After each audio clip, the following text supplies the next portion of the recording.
భక్తి 5 విధాలుగా పెడుతుందట.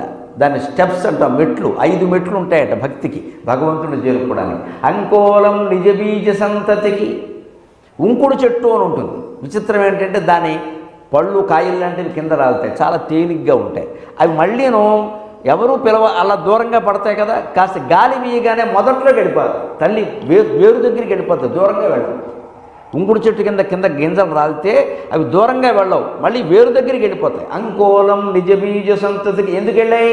గాలి వీయడం వల్ల వెళ్ళాయి. ముందు అలాగ మనం ఇతరుల బలవంతం వల్ల దేవాలయానికి వెళ్ళినా పర్వాలేదు, ఇతరుల బలవంతం వల్ల సేవా కార్యక్రమాల్లో పాల్గొన్నా పర్వాలేదు. ఏం కూర్చుంటావయ్యా ఇంట్లో, కాస్త కాలక్షేపం ఉంటుందిరా అంటే వచ్చినా పర్వాలేదు. మీ ఫ్రెండ్ ఉన్నాడు కాబట్టి నువ్వు వెళ్ళినా పర్వాలేదు, ఎలాగో అలా వెళ్ళు అంటే ఎవరి బలవంతం వల్ల వెళ్ళు, ఏం పర్వాలేదు, వెళ్ళు. ముందు గాలి తోసింది వెళ్ళాయి.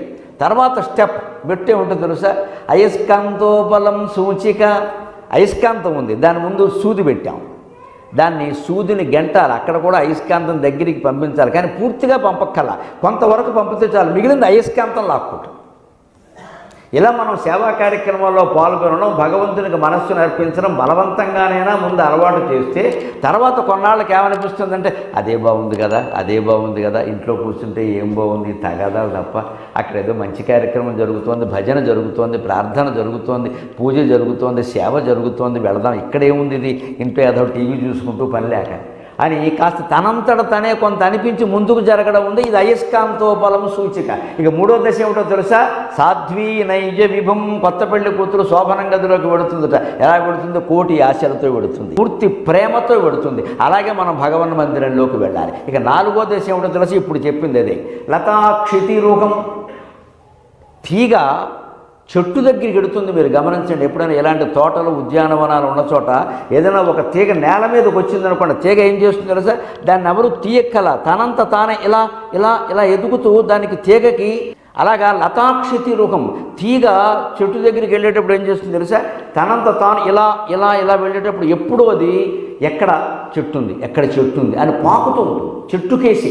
అంటే మన మనస్సు కొంతకాలానికి 4వ దశలో ఎలా ఉంటుందంటే, దేవాలయం ఎక్కడ, దేవుడు ఎక్కడ, ఆత్మ అంటున్నారు, జీవాత్మ అంటున్నారు, పరమాత్మ అంటున్నారు, ఎక్కడ, ఎంతకాలం ఇది, ఇప్పటికి 50 ఏళ్ళు వచ్చాయి, 60 ఏళ్ళు వచ్చాయి, ఇంకా ఏమిటి, ఎంతకాలం ఇది అని విపరీతమైన తపన పడ్డ ఉంది. అది లతాక్షితిరుహం.